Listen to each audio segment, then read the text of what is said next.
Take it off, she teased. He couldn't believe what came after. Unexpected assignment. The notification blazed across Marcus Chen's workstation in urgent amber. Priority maintenance request, Diplomatic Wing, Suite 7 Alpha. He'd been elbow-deep in recalibrating the station's water recycling systems when the alert pulled him away from his routine tasks. Suite 7 Alpha, his colleague Derek raised an eyebrow. That's Ambassador Liralay's quarters. The Zelani delegate. Good luck with that one. Marcus had heard whispers about the alien diplomat. Brilliant, demanding, and supposedly stunning in a way that left even seasoned officers stammering. He grabbed his equipment case, trying to focus on the technical specifications rather than station gossip. The diplomatic wing felt different from the utilitarian corridors he usually worked in. Here, the walls curved gracefully, adorned with art from a dozen worlds. When he reached Suite 7 Alpha, the door whispered open before he could announce himself. "You must be the engineer," a melodious voice drew his attention upward. Liralay stood in the doorway, and Marcus understood immediately why people talked. She moved with fluid grace, her silver-touched skin catching the ambient light in mesmerizing patterns. Her eyes, a shade of violet he'd never seen in any species, studied him with unmistakable intelligence and something else, amusement. "Marcus Chen, systems analyst," he managed, maintaining professional composure. "I understand you're experiencing environmental control issues." "The temperature regulation has been temperamental," she said, stepping aside to let him enter. "Though I wonder if the station simply doesn't understand Zelani preferences." Her quarters were transformed into something between an earth garden and an alien paradise. Bioluminescent plants cast gentle shadows, and the air carried a sweet, unfamiliar fragrance. "Your safety equipment seems rather excessive for a simple repair," Liralay observed, circling him with casual interest. "We're not in the reactor core." Marcus adjusted his bulky protective vest. "Standard protocol for diplomatic quarters, Ambassador." "I need to." "Please, call me Liralay," she interrupted, settling gracefully onto a curved lounger. "And protocols are often more about fear than necessity, don't you think?" As Marcus began his diagnostics, he felt her watching him, her presence somehow filling the room despite her relaxed posture. When he reached for a panel near her seat, she didn't move away. Instead, she leaned closer, ostensibly to observe his work. "Fascinating," she murmured, though her eyes were on him, not the circuitry. "Tell me, Marcus, do you always approach your work so carefully?" Behind closed doors. Marcus tried to concentrate on the diagnostic readings, but Liralay's proximity made his normally steady hands falter slightly. The environmental controls showed irregular patterns, suggesting someone had been experimenting with the settings far beyond standard parameters. "The system's been pushed to create atmospheric conditions that shouldn't exist on this station," he explained, pulling up the data on his tablet. "Multiple climate zones, overlapping pressure variations. It's actually quite ingenious." Guilty as charged, Liralay admitted with a laugh that sounded like wind chimes. "I was trying to recreate a sunset from my homeworld. The way the air shifts just before the binary stars converge." She paused, noticing his genuine interest. "You're not going to file a report about my unauthorized modifications?" "I'm more curious about how you managed to override 3 safety protocols without triggering any alarms," Marcus replied, setting down his tablet. "This is advanced programming." She rose from the lounger in one fluid motion, moving closer to examine his screen. "On Zelen, we learn atmospheric manipulation as children. It's considered an art form." Her fingers danced across his tablet, pulling up new configuration windows he didn't know existed. "But this cumbersome gear you're wearing, surely you don't need all that just to appreciate the complexity of climate engineering." "Take it off," she suggested playfully, tugging at one of the vest straps. "The radiation levels in here are lower than the mess hall. You're perfectly safe." Marcus hesitated, protocol warring with practicality. Liralay stepped back, her expression shifting to something more genuine. "I'm sorry. I forget that humans have different boundaries. I meant no disrespect." "It's not that," Marcus found himself explaining as he unsealed the vest. "It's just, We're trained to maintain professional distance with diplomatic personnel. Distance, she repeated thoughtfully as he removed the bulky equipment, revealing his fitted station uniform underneath. What a lonely way to explore the universe. Without the vest's bulk between them, Marcus became acutely aware of every movement as they worked side by side. Their hands accidentally brushed as they both reached for the same tool, sending an unexpected jolt through him. Lirelei didn't pull away immediately, her skin surprisingly warm against his. Your temperature runs higher than human baseline, he observed, trying to maintain some scientific detachment. And yours is cooler than expected, she replied softly. Yet somehow, complementary. The dance of two worlds. The cultural exchange evening arrived 3 days later, a monthly tradition where station inhabitants shared customs from their homeworlds. Marcus hadn't planned to attend until he received a message on his personal comm. I'm presenting a Zelani star dance tonight. Your presence would be appreciated.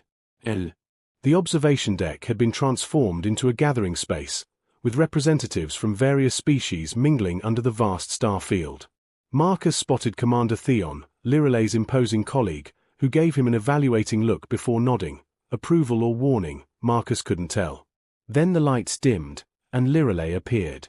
She wore flowing fabric that seemed to capture and reflect starlight, moving like liquid as she began her dance.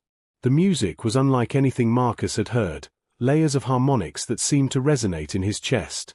Her movements told a story without words, the birth of stars, the pull of gravity, the eternal dance of celestial bodies. As the music shifted, she extended her hand toward the audience, toward him. Marcus felt everyone's eyes as he stood, drawn by something stronger than mere invitation. He'd never been much of a dancer, but as her hand met his, she whispered, "Just follow the gravity." She guided him into the performance space, her hand warm in his. "Mirror me," she said softly, beginning to move. "Feel the rhythm, don't think about it." At first, Marcus felt awkward, hyper-aware of the watching crowd. But Lirelei's presence was magnetic, her movements creating a pattern he found himself naturally following. When she spun, he provided the counterbalance. When she leaned back, he was there to support her. It wasn't a human dance or a Zelani one, it was something entirely new. "You're a natural," she murmured as they moved closer, the dance requiring increasing synchronization. Her hand pressed against his chest, feeling his heartbeat.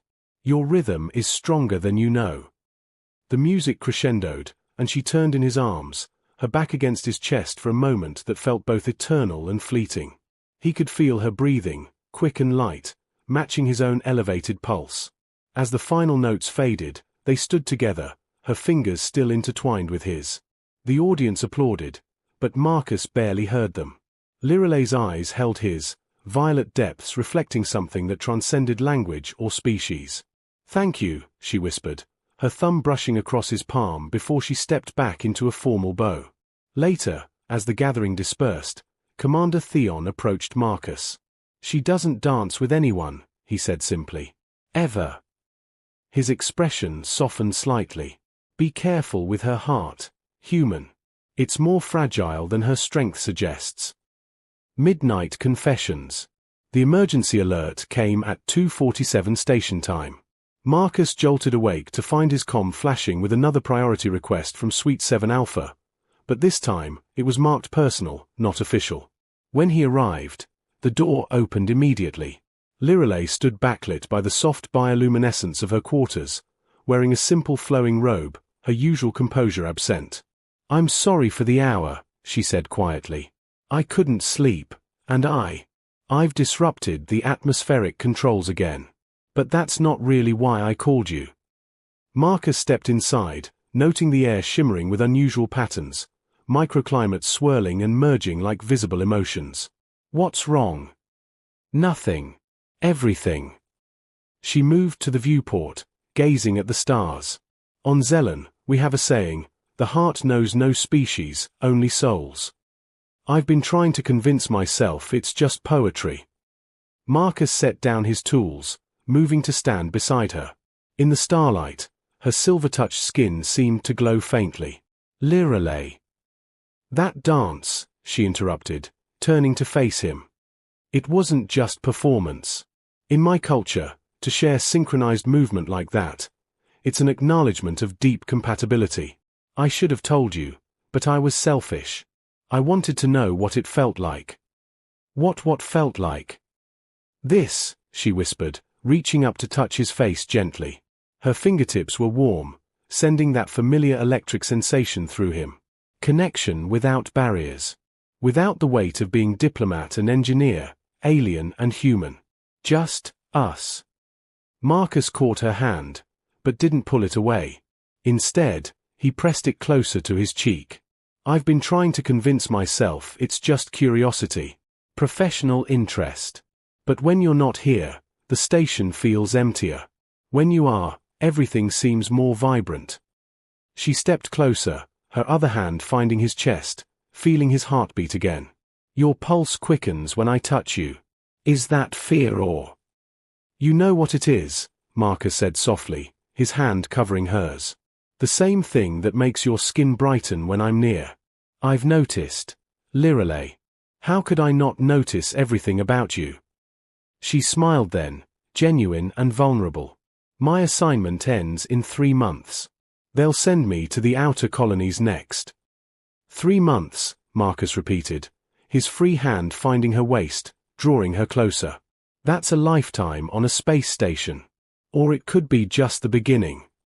The beginning. Her eyes searched his, hope and uncertainty mingling in their violet depths. My contract is flexible. I'm good at what I do, any station would take me. He leaned his forehead against hers, their breathing synchronizing. If we wanted to try. Marcus, she breathed, and then she was kissing him, soft and sweet and tasting of alien spices and familiar longing. The atmospheric controls responded to her emotions, creating a gentle breeze that wrapped around them like an embrace. Dawn of understanding. The morning cycle found them on her balcony, wrapped in a thermal blanket as the station's artificial dawn painted the viewing deck in soft golds and roses. Marcus had never noticed how beautiful the manufactured sunrise could be until he watched Lirelei experience it beside him. I spoke with Commander Theon, she said quietly, her head resting against his shoulder. He said he suspected this would happen from the moment you walked into my quarters. Apparently, I'm not as subtle as I thought. Marcus chuckled, pressing a kiss to her temple. Derek from my team has been calling me hopelessly distracted for weeks. I nearly connected the water recycling system to the food processors yesterday.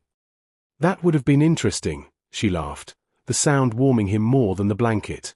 Marcus, I need you to understand what you're choosing. Being with me means navigating diplomatic functions, cultural misunderstandings, probably some xenophobic reactions from both our species. And discovering new ways to merge 2 worlds, he finished, turning to face her fully. Learning your art of atmospheric manipulation, teaching you human engineering improvisation, translating not just languages but dreams. She studied his face, her fingers tracing his jawline with feather-like touches. When I first saw you in that ridiculous protective gear, so serious and protocol-bound, I thought you'd be another closed-minded technician. But then you looked at my modifications with wonder instead of judgment. You saw art where others saw rule-breaking. And you saw potential in someone who'd never danced a day in his life, Marcus replied, catching her hand and intertwining their fingers. You made me realize I'd been living in protective gear even when I wasn't wearing it. Lirelei's comm chimed with her morning briefing alert. She silenced it without looking. I have a proposal to draft today. A new cultural exchange program that would require dedicated environmental systems specialists to travel between colonies, ensuring optimal atmospheric conditions for multi-species gatherings. That sounds like a very specific position, Marcus said with a growing smile. Very specific, she agreed, shifting to straddle his lap, the blanket pooling around them. I'd need someone who understands both technical requirements and artistic vision. Someone who can dance between worlds as easily as adjusting climate controls. When would this position start? He asked, his hands finding her waist, marveling at how perfectly she fit against him. After a 3-month trial period, she said, leaning down until her lips barely brushed his. To ensure complete compatibility between all involved parties. As he kissed her, the morning light seemed to pulse with possibility. Through the viewport, the vast expanse of space stretched endlessly, no longer representing isolation but infinite potential for connection. "Take it off," she whispered playfully against his lips, tugging at his uniform collar. "All of it, every barrier, every protocol, every reason why this shouldn't work." This time, Marcus didn't hesitate. The end.